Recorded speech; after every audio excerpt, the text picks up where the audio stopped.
Hello students, welcome to Mehta digital classes. How are you students? Happy new year. नया साल आपके लिए बहुत अच्छा हो, शुभ हो। ठीक है, अच्छे से पढ़ाई करो, आप मेहनत करो खूब, यही दुआ है। यस स्टूडेंट्स, हमारा फर्स्ट चैप्टर है जो 8th क्लास हिस्ट्री का फर्स्ट चैप्टर कंप्लीट हो चुका था। सेकंड चैप्टर हम ऑलरेडी स्टार्ट कर चुके थे। इस चैप्टर में भी हमने कुछ टॉपिक्स ऑलरेडी रीड आउट कर लिए थे। जिससे हमने क्या पढ़ा था, इस चैप्टर में हम पढ़ रहे थे कि किस तरह से अंग्रेज़ों ने धीरे धीरे धीरे भारत में पाँव पसारने शुरू कर दिए। पूर्व से जैसे ईस्ट इंडिया कंपनी है उसका आना शुरू हो गया। ईस्ट इंडिया कंपनी ने बंगाल में व्यापार करना स्टार्ट कर दिया था। ठीक है, इसके बाद में व्यापार के बाद में किस तरह से युद्ध शुरू हो गए थे। पलासी का युद्ध हो गया था 1756, जैसे अली वर्दी खान की मौत के बाद सिराजुद्दौला उन्हें नवाब बना दिया गया था और वो क्या बन गए थे, जो अफसर थे उनके हाथों की कठपुतली बन चुके थे। फिर धीरे धीरे जब उनको ऐसा लगने लगा कि नवाब भी हमारी बात नहीं मान रहे हैं, या फिर मतलब उनसे हमें इतना फ़ायदा नहीं हो रहा जितना होना चाहिए था, तो कंपनी क्या होगी, खुद नवाब बनने की तैयारी में हो गई। ठीक है, आज यही टॉपिक हम पढ़ेंगे कि कंपनी के अफसर किस तरह से नवाब बन बैठे। Okay student, let's start the topic. नवाब बनने का क्या मतलब था? इसका मतलब तो यही था कि कंपनी के पास अब सत्ता और ताकत थी, लेकिन कुछ और फायदे भी थे। कंपनी का हर कर्मचारी नवाबों की तरह जीने का ख्वाब देखने लगा था। कि नवाब बनने का मतलब क्या था कि एक तो ये था कि कंपनी के पास अब सत्ता और ताकत आ गई थी, मतलब जो और कुछ फ़ायदा वो नहीं उठा पा रहे थे वो भी वो कर सकते थे। लेकिन इसके कुछ फ़ायदे भी थे कि कंपनी का हर कर्मचारी नवाबों की तरह जीने का ख्वाब देखने लग गया था, और भी फायदे हो गए थे इससे। प्लासी के युद्ध के बाद बंगाल के असली नवाबों को इस बात के लिए बाध्य कर दिया गया था कि कंपनी के अफसरों को निजी तोहफे के रूप में ज़मीन और पैसा दें। जब प्लासी का युद्ध हुआ था, रॉबर्ट क्लाइव के कारण ये कंपनी जो युद्ध जीत गई थी, ठीक है, नवाब हार गया था इसमें। तो इसके बाद में क्या हुआ, बंगाल के जो असली नवाब थे उन्हें मतलब बाध्य कर किया जाने लग गया था कि कंपनी के जो अफसर थे उन्हें जो तोहफे दिए जाए उसके रूप में ज़मीन और पैसे दिए जाएं। खुद जो रॉबर्ट क्लाइव थे उन्होंने भी भारत में बेहिसाब दौलत जमा कर ली थी। 1743 में जब वह इंग्लैंड से मद्रास आया तो उसकी उम्र 18 साल थी। जब रॉबर्ट क्लाइव है, जब इंग्लैंड से मद्रास चेन्नई आए थे तो उनकी उम्र 18 साल थी। 1767 में जब 2 बार गवर्नर बनने के बाद हमेशा के लिए जब भारत से चले गए तो खूब दौलत ले गए थे। तो उनकी दौलत कितनी हो गई थी, कितनी हो गई थी, 4,01,102 पाउंड के बराबर थी। दिलचस्प बात है ये, देखो मतलब वो बिल्कुल खाली हाथ आया था, एक तरह से छोटा सा 18 साल का ही था, और जब वहाँ से यहाँ से गए हैं तो कितनी बेशुमार दौलत इकट्ठी करके गए हैं भारत से। दिलचस्प बात तो ये है कि गवर्नर के अपने दूसरे कार्यकाल में उसे कंपनी के भीतर फैले भ्रष्टाचार को खत्म करने का काम सौंपा गया था, लेकिन 1772 में ब्रिटिश संसद में उसे खुद भ्रष्टाचार के आरोप में सफाई देनी पड़ी थी। सरकार को दूसरी अकूत संपत्ति को के स्रोत संदेहास्पद लगने लग गए थे। उसे भ्रष्टाचार आरोपों से बरी तो कर दिया गया था, लेकिन 1774 में उसने क्या कर ली थी, आत्महत्या कर ली थी। कंपनी के सभी अफसर क्लाइव की तरह दौलत इकट्ठा नहीं कर पाए थे।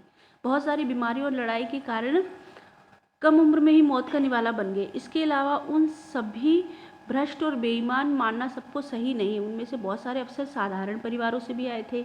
उनमें सबसे बड़ी इच्छा बस यही थी कि भारत में ठीक ठाक पैसा कमा ले और ब्रिटेन लौटकर आराम से ज़िंदगी गुजारे अपनी। जो जीते जी धन दौलत लेकर वापस लौट गए, उन्हें वहाँ आलीशान जीवन मिल गया और उन्हें वहाँ के लोग नवाब कहते थे। ठीक है, यहाँ से धन इकट्ठा करके जो चले गए, लेके वापस चले गए अपने देश, तो वहाँ के लोग आलीशान जीवन बिताते थे और वहाँ के लोग उनको नवाब कहने लग गए।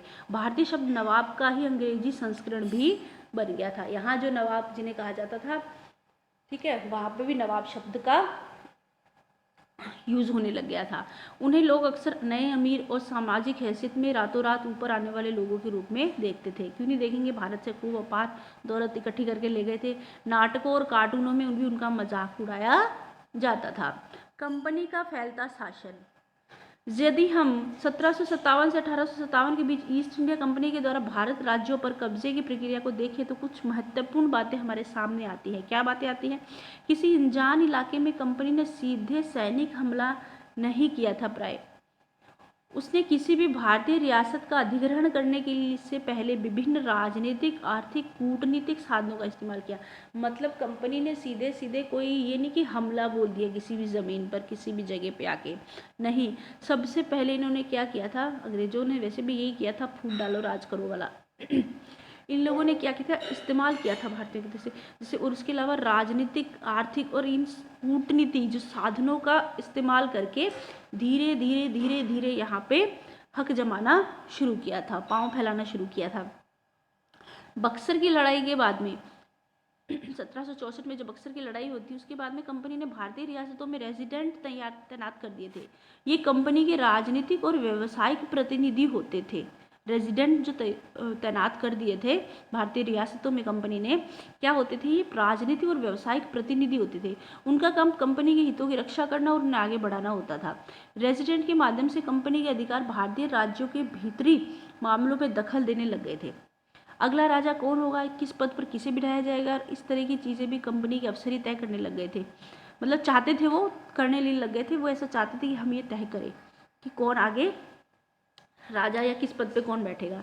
इस तरह की चीज़ें भी कंपनी के अफसर ही तय करना चाहते थे। कई बार कंपनी ने रियासतों पर सहायक संधियां भी थोप दी। जो रियासत इस बंदोबस्त को मान लेती थी वह स्वतंत्र सेनाएं रखने का अधिकार नहीं रखता था। मतलब संधि करने लग गए एक तरह से, सहायक संधि, ठीक है, कि जो वो संधि मान लेती थी तो वो जो रियासत होती थी, वो जो नवाब जो राजा होता था, वो अपनी खुद की स्वतंत्र सेनाएं नहीं रख पाता था। मतलब कंपनी के अधीन हो गया था एक तरह से। सुरक्षा भी उसको क्या मिलती थी, कंपनी की तरफ से उसको सुरक्षा दी जाती थी। और सहायक सेना के रख रखाव के लिए क्या करता था वह, मतलब सेना जो कंपनी की होगी तो वो पैसा किसको देता था, कंपनी को देता था। अगर भारतीय शासक रकम अदा करने में चूक जाते थे तो जुर्माने के तौर पर उसका इलाका, मान लो रकम अदा नहीं की, कंपनी को उस सेना के रख रखाव के लिए, उसके भरण पोषण के लिए पैसे नहीं दिए, तो क्या होता था, वो जो ज़मीनी जो इलाका जो होता था वो कंपनी अपने क्या कर लेती थी, कब्जे में ले लेती थी। उदाहरण के लिए जब रिचर्ड वेलेस्ली गवर्नर जनरल जो थे 1798 से 1805 में रहे थे, वो उस समय अवध के नवाब को 1801 में अपना आधा इलाका कंपनी को सौंपना पड़ा था, क्योंकि उन्होंने कहना नहीं माना था, उनके हिसाब से नहीं चले थे, क्योंकि नवाब जो थे सहायक सेना के लिए पैसा अदा करने में चूक गए थे। इसके बाद हैदराबाद, इसी आधार पर हैदराबाद के कई इलाके भी क्या कर लिए गए थे, छीन लिए गए थे। अब रेजिडेंट जो होता है उसकी क्या ताकत क्या होती थी, जो रेजिडेंट अपॉइंट किए थे क्या था। कंपनी के द्वारा नियुक्त किए गए रेजिडेंट के बारे में स्कॉटलैंड के प्रसिद्ध अर्थशास्त्री, राजनीतिक दार्शनिक जेम्स मिल, वही जेम्स मिल जिन्होंने भारतीय जो इतिहास को, इंडियन हिस्ट्री को तीन पार्ट्स में डिवाइड किया, तो इन्होंने क्या किया कि दरअसल रेजिडेंट रियासत का क्या होता है, राजा होता है। हम उसे अहस्तक्षेप की मनचाही निषेधाज्ञा के तहत काम करने की छूट देते हैं, कि जो रेजिडेंट है वो रियासत का राजा होता है। हम उसे अहस्तक्षेप की मनचाही, मतलब कोई भी उसमें हस्तक्षेप नहीं करेगा, निषेधाज्ञा के तहत काम करने की छूट देते हैं। जब तक स्थानीय राजा पूरी तरह से अधीनस्थ रहता है और रेजिडेंट यानी ब्रिटिश सरकार के माफिक काम करता है तो ये चीज़ें आराम से चलती रहती है। शासन के कामों और रेजिडेंट की दखल अंदाजी के बिना सब कुछ चल जाता है। जब भी कुछ अलग तरह का घटता है, जब भी राजा कोई ऐसा रास्ता अपनाता है जिसे ब्रिटिश सरकार गलत मानती है, तो टकराव और उथल पुथल ऑब्वियसली पैदा होगी ही, ठीक है। तो ये थी रेजिडेंट की ताकत। अब हम पढ़ेंगे टीपू सुल्तान शेरे मैसूर के बारे में। टीपू सुल्तान है, उनका नाम तो आपने सबने सुना ही होगा। जब कंपनी को अपने राजनीतिक और आर्थिक हितों को खतरा दिखाई देने लग गया था तो कंपनी प्रत्यक्ष सैनिक टकराव का रास्ता भी अपना लिया था। जब कंपनी को राजनीतिक और आर्थिक हितों का खतरा दिखाई देने लग गया तब क्या हुआ, प्रत्यक्ष सैनिक टकराव का रास्ता भी अपनाया कंपनी ने। हालांकि पहले इस तरह का कोई हमला नहीं करती थी कंपनी, लेकिन जब उन्हें अपने हितों में खतरा दिखाई देने लग गया तो उन्होंने ये रास्ता भी अपनाना शुरू कर दिया। तो दक्षिण भारतीय राज्य जो मैसूर है उसके उदाहरण का हम इस संबंध में उदाहरण जो है वो देख सकते हैं, ठीक है। हैदर अली शासनकाल 1761 से 1782, उनके प्रख्यात पुत्र टीपू सुल्तान जिनका शासनकाल था 1782 से 1799। किसके पुत्र थे ये, हैदर अली के। जैसे शक्तिशाली शासकों के नेतृत्व में मैसूर काफी ताकतवर हो चुका था। मालाबार तट पर होने वाला व्यापार मैसूर रियासत के नियंत्रण में था। मालाबार तट पे जो व्यापार होता था वो किसके नियंत्रण में था? मैसूर रियासत के, जहां से कंपनी काली मिर्च और इलायची खरीदती थी, क्योंकि इसका बहुत बड़ा व्यापार होता था, इसके लिए प्रसिद्ध था भारत दक्षिणी जो हिस्सा है इन मसालों के लिए, इन सब चीज़ों के लिए। 1785 में टीपू सुल्तान ने अपनी रियासत में पड़ने वाले बंदरगाहों से चंदन की लकड़ी, काली मिर्च और इलायची का निर्यात रोक दिया। फिर देखो, सुल्तान ने स्थानीय सौदागरों को भी कंपनी के साथ कारोबार करने से रोक दिया। टीपू सुल्तान ने भारत में रहने वाले फ्रांसीसी व्यापारियों से घनिष्ठ संबंध विकसित कर लिए और उनकी मदद से अपनी सेना का क्या किया? आधुनिकीकरण किया। सुल्तान के इन कदमों से क्या हो गया कि अंग्रेज आग बबूला हो गए, क्योंकि निर्यात रोक दिया था इन्होंने वहां। उन्हें हैदर अली और टीपू सुल्तान बहुत महत्वाकांक्षी, घमंडी और क्या दिखाई देते थे? खतरनाक दिखाई देने लग गए थे। अंग्रेजों को लगता था कि ऐसे राजाओं को नियंत्रित करना और कुचलना बहुत ज़रूरी है, क्योंकि ये क्या कर रहे थे? कंपनी में दखलंदाजी कर रहे थे, मनमानी नहीं करने दे रहे थे कंपनी को। फलस्वरूप क्या हुआ कि मैसूर के साथ अंग्रेजों की 4 बार जंग हुई। मैसूर के साथ में 1767 से 69, 1780 से 84, 1790 से 92 और 1799। ठीक है, 3 साल चली, 4 साल चली, 2 साल चली और 1799। श्रीरंगपट्टम की आखिरी जंग में कंपनी को क्या मिल गई? सफलता। आखिर में किसको सफलता मिली? जीत किसको मिली? कंपनी को ही मिली। श्रीरंगपट्टम एक जगह है, वहाँ जो लड़ाई हुई थी, जंग हुई थी, उसमें कंपनी को सफलता मिली थी। अपनी राजधानी की रक्षा करते हुए टीपू सुल्तान क्या हुए? मारे गए थे। मैसूर का राजकाज पुराने वोडिया राजवंश के हाथों में सौंप दिया गया। इसके साथ ही मैसूर पर भी सहायक संधि, वही सहायक संधि जो अन्य राजाओं पर भी कंपनी लगा रही थी, ठीक है, थोप दी गई थी मतलब। ठीक है, मैसूर पे भी सहायक संधि लगा दी गई थी। सहायक संधि थी जो हमने पीछे पढ़ा था कि सहायक संधि के अंतर्गत क्या होता था कि सहायक संधि में क्या होता था? राजा जो होता था अपनी पर्सनल सेना नहीं, सारा सेना जो कौन होती थी? कंपनी रखती थी।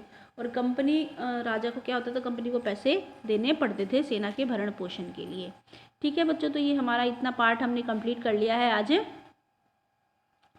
कंपनी का जो फैलता हुआ शासन है, नवाब जो थे वो कंपनी के अफसर थे, वो नवाब बन गए थे। और टीपू सुल्तान के बारे में, तो इसके आगे का जो है पार्ट हम नेक्स्ट वीडियो में करेंगे। ठीक है, इससे संबंधित जो भी प्रश्न उत्तर होंगे आपको भेज देंगे वो। Okay, thank you.